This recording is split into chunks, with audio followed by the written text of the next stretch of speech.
Agora, em 2025, de janeiro a março deste ano, foram encontradas mais de 1.500 pessoas em todo o estado. Os detalhes quem conta agora ao vivo é o repórter Gabriel Rodrigues. É uma boa notícia, né, Gabriel? Boa tarde, bem-vindo. Uma excelente notícia, Lair. Boa tarde para você e para quem está acompanhando o nosso BG.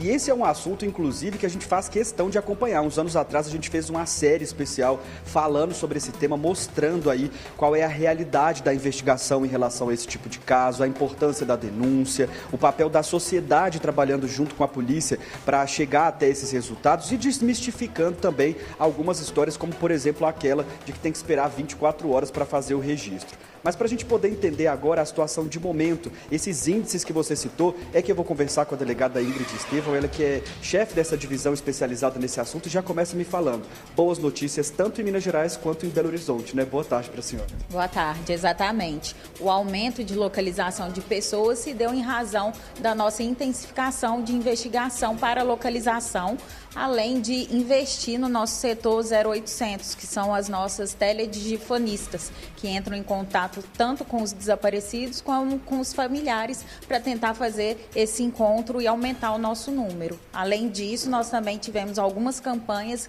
que foram essenciais para o aumento da localização de pessoas, que foi a coleta de DNA, né? Isso também contribuiu muito. Doutora, como é que ficou aí esses números? Como é que ficaram esses números, tanto em BH quanto no estado inteiro? 25% aí em Minas Gerais inteiro e em Belo Horizonte 31% de aumento de localização.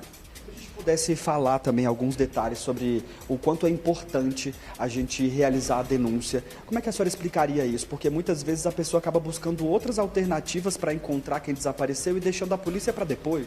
Exatamente. Nós orientamos que assim que o familiar perceber que essa pessoa quebrou o padrão de rotina dela, procure imediatamente a delegacia ou um posto da Polícia Militar, peça a confecção do boletim de ocorrência de desaparecimento, que é ele que vai gerar o alerta no sistema de desaparecimento, e peça a confecção do cartaz oficial. O cartaz oficial ele é necessário para que a gente possa divulgar o desaparecimento, tanto em redes sociais como na mídia, mas também em locais públicos. É importante lembrar que o familiar não precisa fazer um cartaz caseiro, porque muitas vezes eles colocam aquele número pessoal e aí recebem trote de pessoas maldosas que vão aproveitar dessa situação dele conflituosa e vai pedir algum valor falando que tem uma informação sobre o desaparecido, quando na verdade ele só quer pegar o dinheiro e deixar essa pessoa aí mais aflita ainda.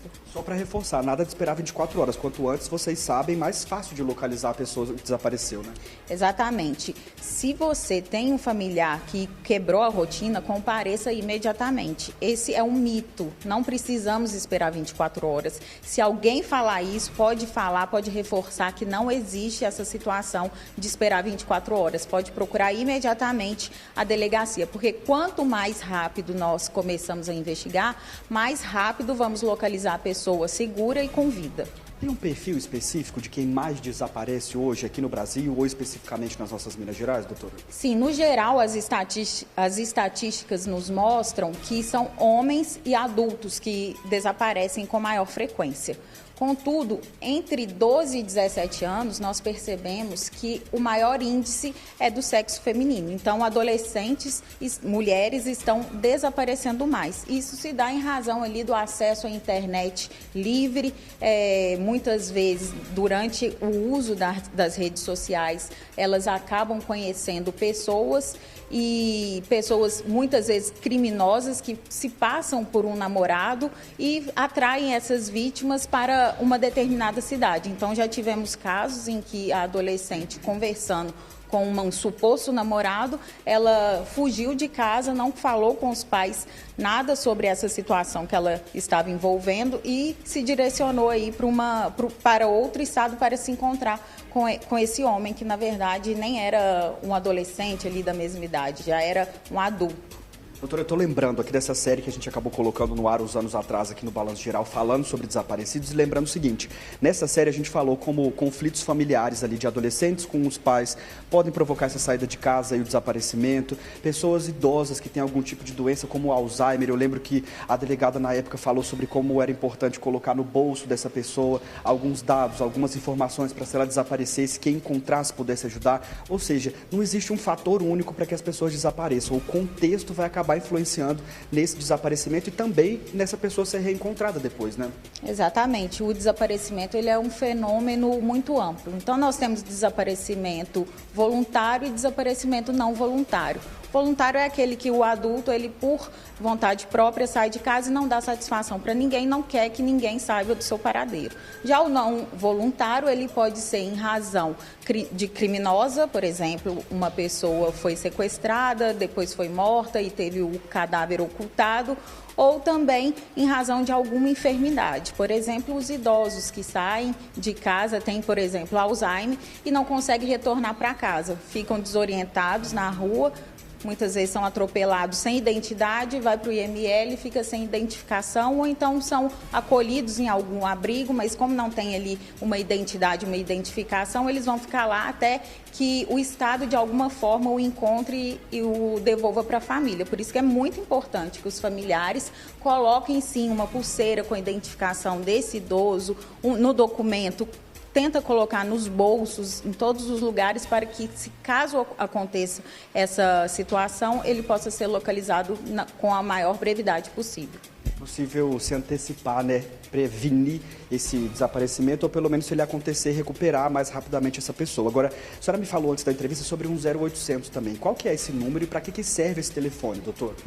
Então, se você está passando pela rua e se deparou com alguma pessoa que você viu que ela está desaparecida por meio dos cartazes e de divulgação, pode ligar no 0800 28 28 197 e informar para os nossos policiais e teledigifonistas a localização dessa pessoa e que ela foi vista em determinado local. Nossa equipe vai diretamente no local para conferir, ver se a situação é de fato verdadeira e, se possível, localizar essa pessoa. Repete para a gente, só para reforçar aí, se alguém estiver querendo anotar esse telefone, tirar uma foto, colocar ali no celular, repete para a gente, por favor, doutor. 0800 28 28 197. Seguindo todas essas orientações, a gente consegue ir aumentando cada vez mais essa estatística de reencontros, que é o que a gente está noticiando agora, né? Exatamente. Dar visibilidade a esse tema é muito importante.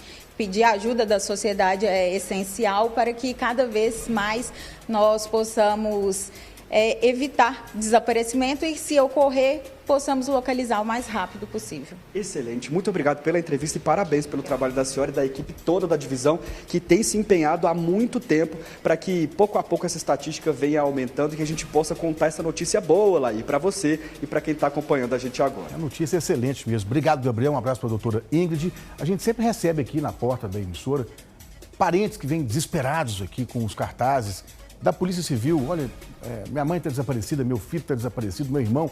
Então tem esse telefone 0800 28 28 197. Esse tipo de cartaz que a gente recebe sempre aqui. 0800 28 28 197. E não tem essa história de esperar 24 horas, não. Isso é mito aí. E reforçou bem aí a doutora Ingrid. Não há que esperar 24 horas, não tem porquê. Quanto antes você comunicar à polícia, melhor. Mais chance você vai ter de encontrar o parente, né? Quanto antes, melhor. Não tem que esperar 24 horas.